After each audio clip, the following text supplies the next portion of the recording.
গল্পের শিরোনাম একটি খেজুরের প্রতিদান। একদিন এক গরিব মানুষ মসজিদের পাশে বসেছিল।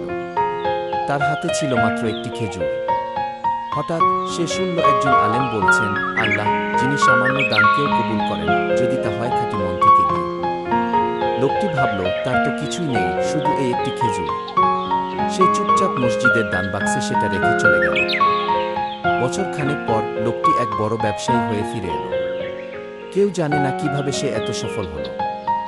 কিন্তু এক রাতে সে স্বপ্নে দেখল একজন ফেরেশতা বলছেন, তোমার সেই একটি খেজুর যেটি তুমি নিঃস্ব অবস্থায় শুধু আল্লাহর সন্তুষ্টির জন্য দিয়েছিলে, সেটাই তোমার জন্য খুলে দিয়েছে রিজিকের দরজা। বার্তা: আল্লাহ আমাদের নিয়তকে দেখে। সামান্য ভালো কাজও যদি হয় খাঁটি অন্তর থেকে, সেটার প্রতিদান আল্লাহ এমনভাবে দেন যা আমরা কল্পনাও করতে পারি না।